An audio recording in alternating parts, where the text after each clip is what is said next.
En la penumbra de un bar sevillano. El beso de Javier tembló entre sus dedos, derramando gotas de whisky sobre la mesa. Su mujer, Elena, se había ido hacía una semana, lavándose no solo su ropa, sino también la certeza de su vida. ¿Cómo lega esto? Murmuró, mientras las risas lejanas del local se burlaban de su soledad. Javier, de 32 años, era un arquitecto respetado en Sevilla, un hombre de rutina, con un matrimonio que todos envidiaban. Pero esa fachada se derrumbó cuando Elena, su esposa de 6 años, le confesó que necesitaba un tiempo y se marchó a Barcelona sin más explicación. La casa en Triana, con sus paredes llenas de fotos sonrientes, ahora era un mausoleo de recuerdos. Javier no podía dormir, no podía trabajar. Cada rincón le gritaba su ausencia. Esa noche, desesperado por escapar de su cabeza, llamó a Álvaro, su primo menor, un artista de 28 años que vivía en el barrio de la Alameda. Álvaro siempre había sido el diferente de la familia, abiertamente gay, con un espíritu libre que chocaba con la rigidez de los morales. Pero también era el único que nunca juzgaba. ¿Dónde estás, Javi? Voy para Allah. Dijo Álvaro sin dudar, con esa calidez que siempre desarmaba. Media hora después, Álvaro entró al bar con su chaqueta de cuero y una sonrisa que parecía iluminar el lugar. Venga, primo, que no estás para dramas de telenovela. Bromeó, sentándose frente a él.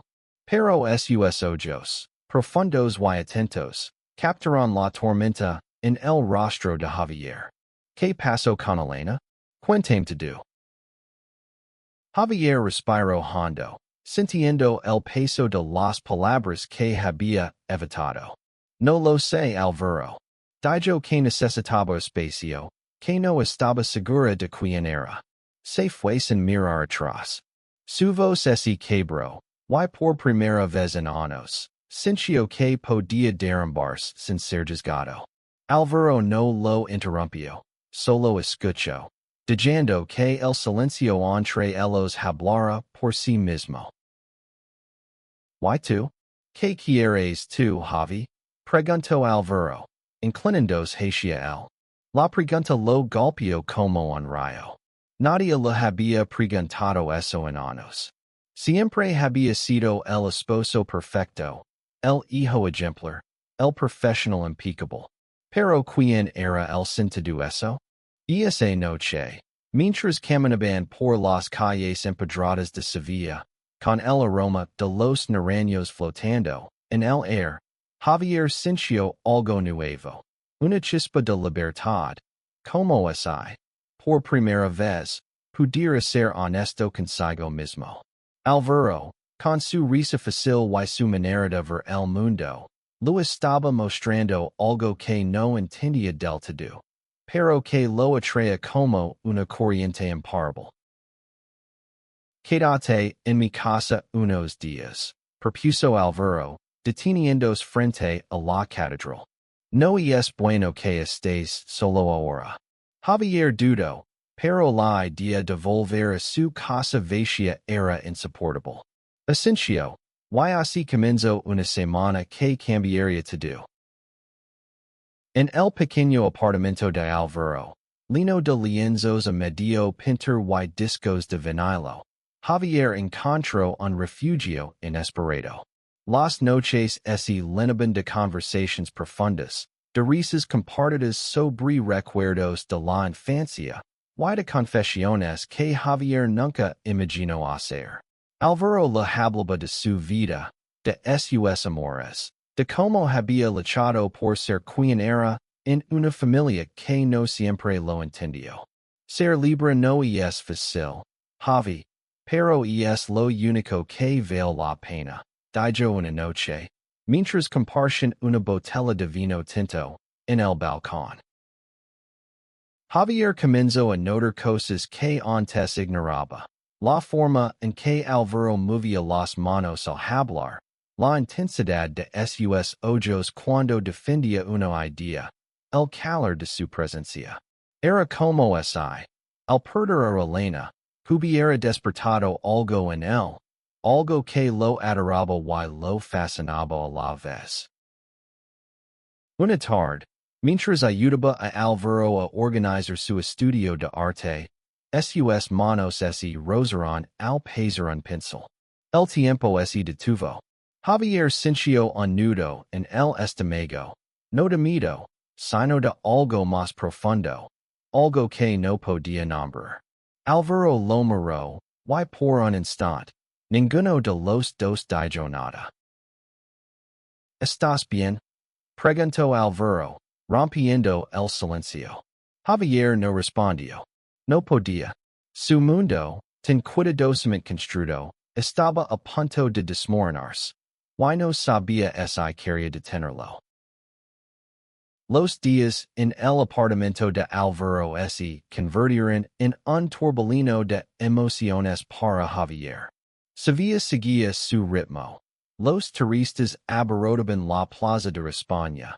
El río Guadalquivir reflejaba las luces de la ciudad, pero dentro de esas cuatro paredes, el mundo de Javier estaba reescribiendo. Cada conversación con Alvaro, cada risa, cada silencio compartido, era como una pincelada que destibujaba la vida que él quería conocer. Alvaro, con su energía desbordante, llenaba el espacio de vida. Una mañana, mientras preparaba café en una vieja cafetera italiana, le contó a Javier sobre su primera exposición en una galería local. Pensé que nadie vendría, ¿sabes? Pero allí estaba, rodeado de extraños que veían algo en mis cuadros. Fue como si me vieran a mí por primera vez. Javier lo escuchaba, fascinado por la pasión en su voz, pero también inquieto. ¿Cuándo fue la última vez que él había sentido algo así? El apartamento, aunque desordenado, era un reflejo de Alvaro. Caótico, pero lleno de alma. Había lienzos apilados contra las paredes, libros de poesía en cada rincón, y una guitarra que Alvaro tocaba a veces por las noches. Javier, que siempre había sido meticuloso, encontró un extraño consuelo en ese desorden. Era como si el caos de Alvaro le diera permiso para no tener todas las respuestas. Una noche, mientras veían una película vieja en el sofá, Alvaro se quedó dormido, con la cabeza apoyada en el hombro de Javier. El calor de su cuerpo, la suavidad de su respiración, desató una tormenta en el pecho de Javier. No era solo gratitud lo que sentía. Era algo más. Algo que lo hacía cuestionar todo lo que había dado por sentado. Se quedó inmóvil, temeroso de moverse y romper ese momento. Pero cuando Alvaro despertó y lo miró con esos ojos que parecían ver a través de él, Javier sintió que el suelo bajo sus pies desaparecía. ¿Qué te pasa, Javi? Estás raro, dijo Alvaro, con una mezcla de preocupación y curiosidad. Javier intentó hablar, pero las palabras se lo atrajeron. ¿Y es por Elena? ¿O es otra cosa? La pregunta flotó en el aire, cargada de posibilidades que Javier no estaba listo para enfrentar. Al día siguiente, Javier decidió salir a caminar solo por el barrio de Santa Cruz.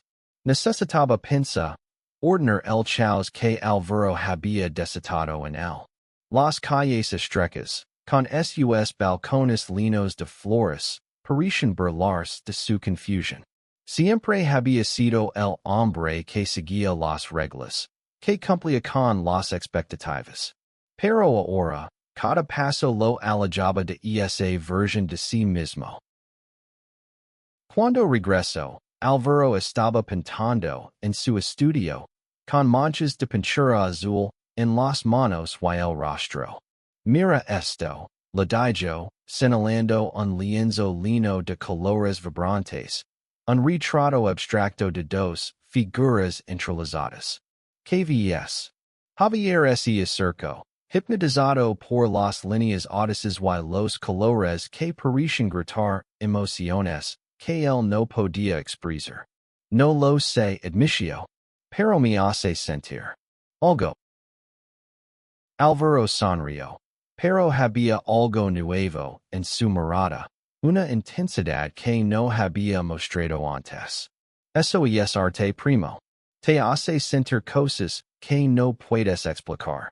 Y entonces, sin previo aviso, Álvaro puso una mano en el hombro de Javier.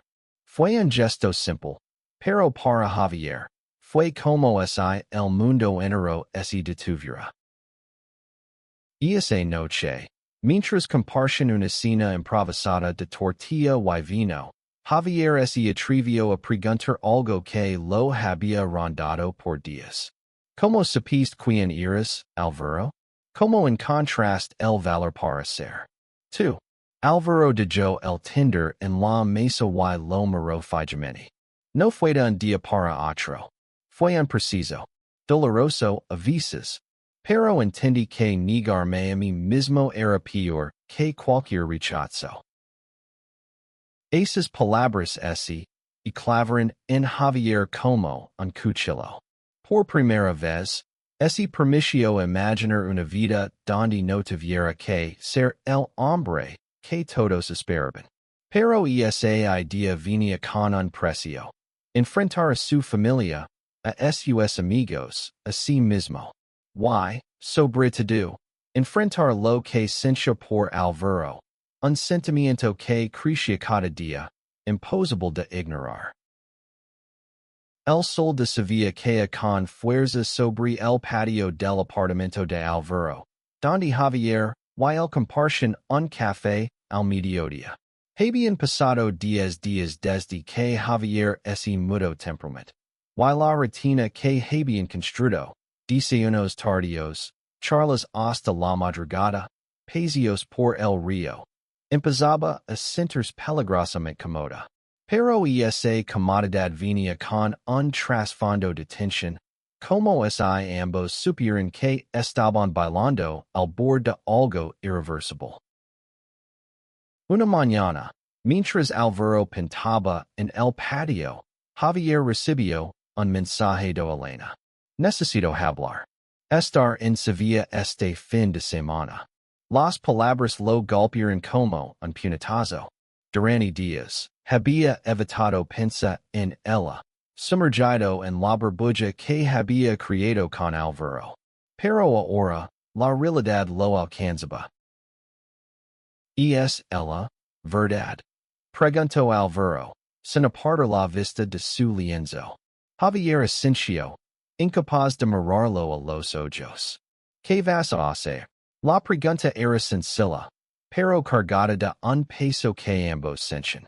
Javier no respondió.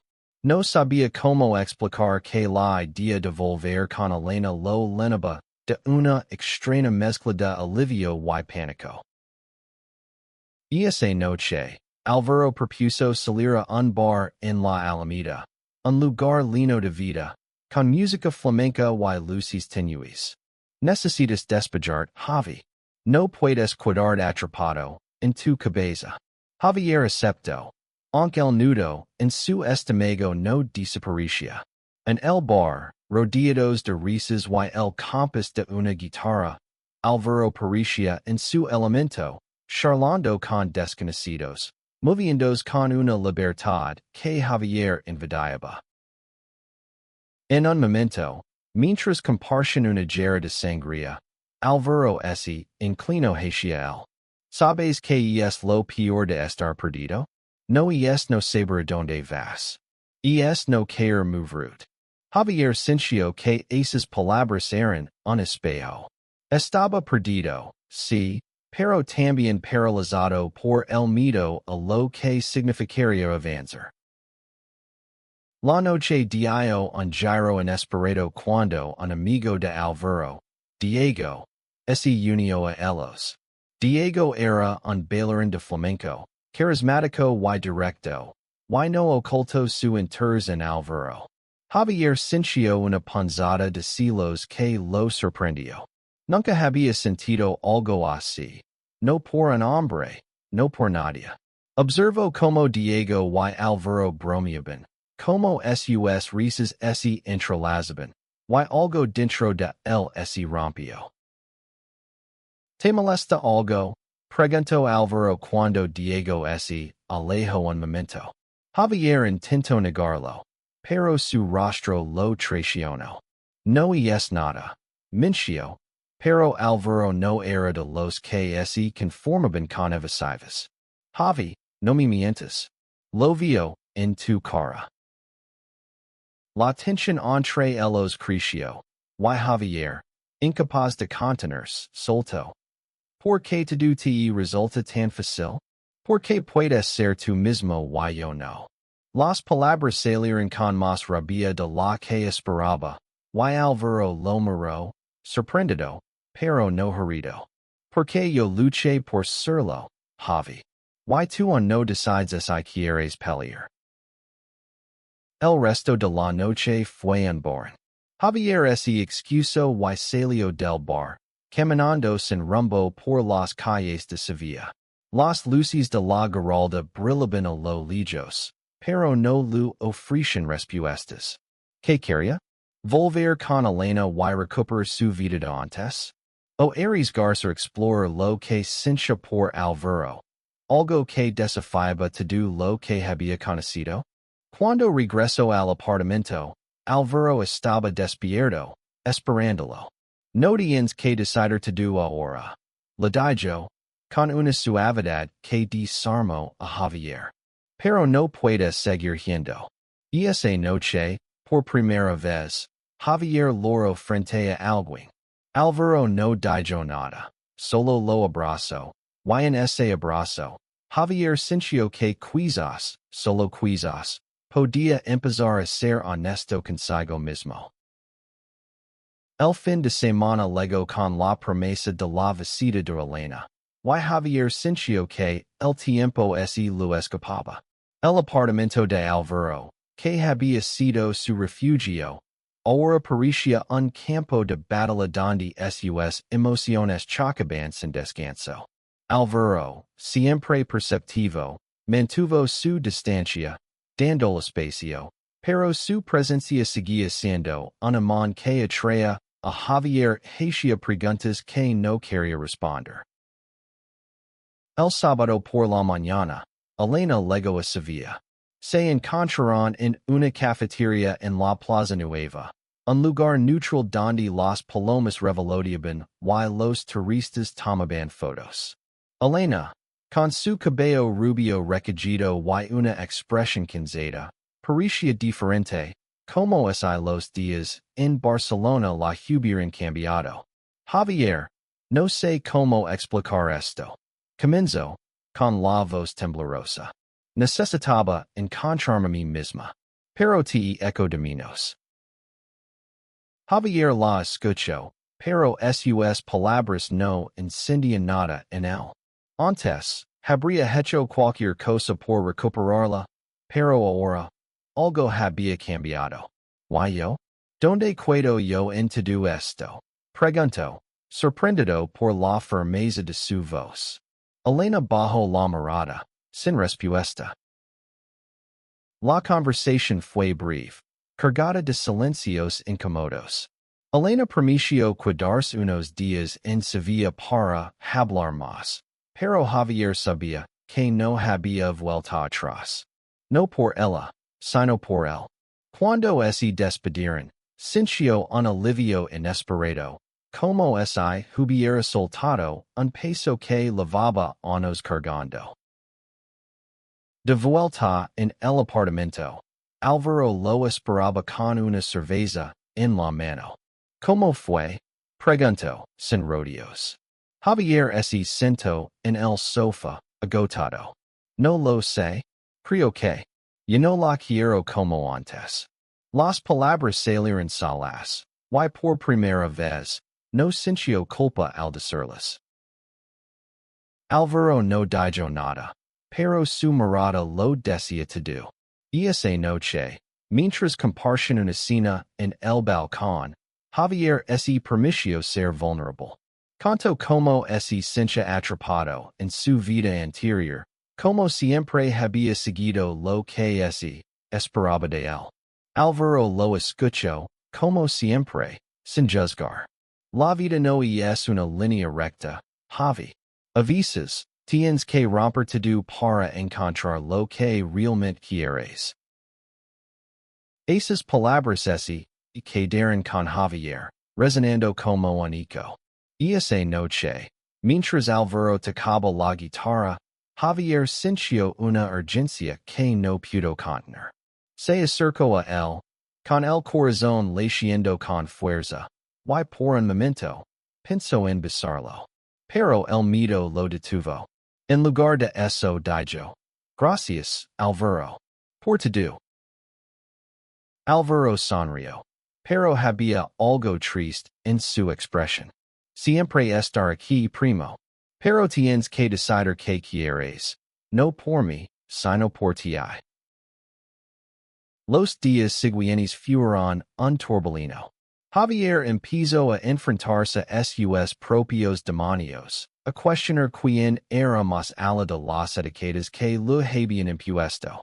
Cada conversación con Alvaro, cada momento compartido, lo acercaba más a una verdad que lo adoraba y lo liberaba al mismo tiempo. La presencia de Elena en Sevilla añadió una capa de tensión a la vida de Javier. Ella lo buscaba, enviando mensajes, pidiendo más encuentros para arreglar las cosas. Pero cada vez que Javier intentaba imaginar un futuro con ella, su mente se llenaba de Alvaro, su risa, su forma de moverse, la manera en que lo hacía sentir vivo. Una tarde, mientras pasaban por el parque de María Luisa, Alvaro rompió el silencio que se había instalado entre ellos. Javi, no puedes seguir evitándolo. Tienes que hablar con Elena, pero también contigo mismo. Javier sabía que tenía razón, pero la idea de enfrentarse a sus sentimientos lo paralizaba. Esa noche, en un impulso, Javier invitó a Alvaro a un tablao flamenco en Triana. Quería recuperar la ligereza de los primeros días, pero también quería entender por qué no podía sacarlo de su cabeza. El lugar estaba lleno de pasión. El taconeo resonaba como un latido, y las voces de los cantadores cortaban el aire.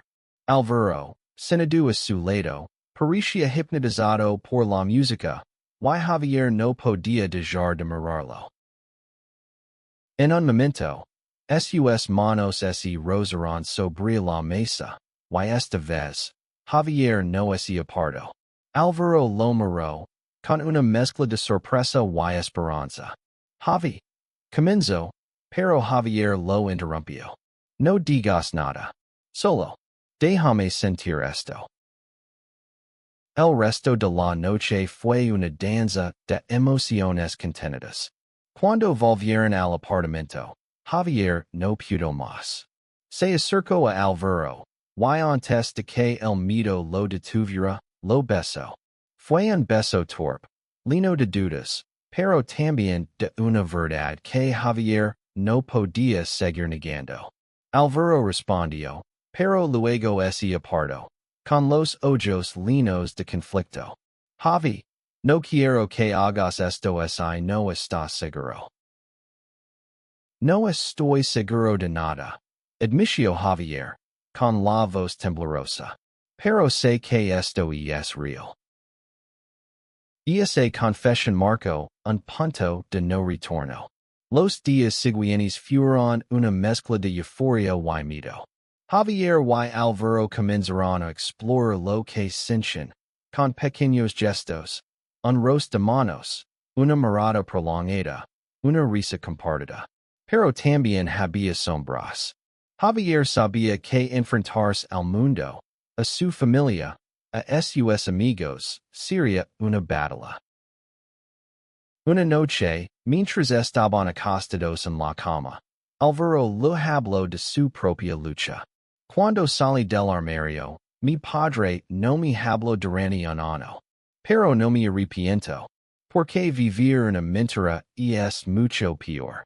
Javier lo escuchó, sintiendo que esas palabras eran un mapa para su propio camino. La relación entre Javier y Alvaro se intensificó, pero no sin conflictos. Javier seguía luchando con su identidad, con la culpa de traicionar la vida que había construido.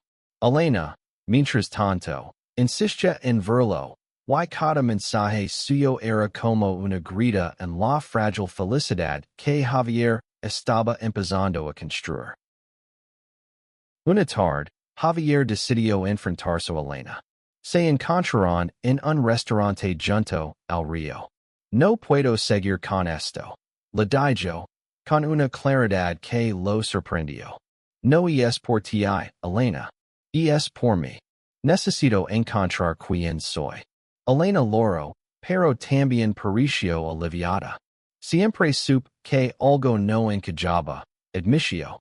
Espero que lo encuentres, Javier. Esa noche, Javier regresó al apartamento con una mezcla de alivio y tristeza. Alvaro lo esperaba, como siempre, con una taza de café y una sonrisa. Pero también había preocupación en su rostro. Javi, esto no va a ser fácil. La familia, la gente. No todos van a entender. Javier sabía que tenía razón. Su madre, una mujer tradicional, siempre había visto a Alvaro como el rebelde de la familia. ¿Qué diría si supiera que su hijo perfecto estaba enamorado de un hombre? La idea lo aterrorizaba, pero también lo llenaba de determinación. Los días siguientes fueron un torbellino de emociones. Javier y Alvaro comenzaron a hablar de un futuro juntos, aunque fuera incierto. Pasaban por Sevilla, tomados de la mano, desafiando las miradas de los desconocidos. Cada paso era una pequeña victoria, pero también un recordatorio de lo que estaba en juego. Una noche, mientras cenaban en un pequeño restaurante en La Macarena, Alvaro le hizo una pregunta que lo dejó sin aliento. ¿Estás listo para contarle al mundo, Javi? Porque yo estoy contigo, pero no puedo decidir por ti. Javier sintió que el corazón se le detenía.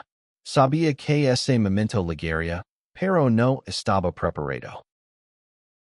El momento de la verdad llegó una tarde de domingo, cuando Javier y Alvaro fueron invitados a una comida familiar en la casa de los padres de Javier, en las afueras de Sevilla. Javier sabía que no podía seguir escondiendo quién era. Con el corazón en un puño, tomó la mano de Alvaro antes de entrar. La reacción de su familia fue un torbellino. Su madre lloró, su padre guardó silencio, y sus tíos murmuraron entre ellos. Pero Alvaro, firme como siempre, no soltó su mano. No estoy aquí para pedir permiso, dijo Javier, con una fuerza que no sabía que tenía. Estoy aquí para decirles quién soy. El camino no fue fácil. Algunos miembros de la familia se alegran, pero otros, como su hermana menor, lo abrazaron con lágrimas en los ojos. Solo quiero que seas feliz, le dijo. Con el tiempo, Javier y Alvaro construyeron una vida juntos. Abrieron una pequeña galería de arte en Sevilla, donde Alvaro exponía sus cuadros y Javier diseñaba espacios que contaban historias. Cada día era una lucha, pero también una celebración de su amor y su valencia. Una noche, Mientras caminaban por el puente de Triana, Javier se detuvo y miró a Alvaro. Nunca pensé que podrías ser tan feliz, dijo. Alvaro sonrió, con esa calidez que lo había cambiado todo. Te dije que ser libre valía la pena. Y así, en las calles de Sevilla, bajo la luz de la luna, Javier entendió que el amor, en todas sus formas, era la mayor revolución. Había perdido una vida, pero había ganado algo mucho más grande, a sí mismo.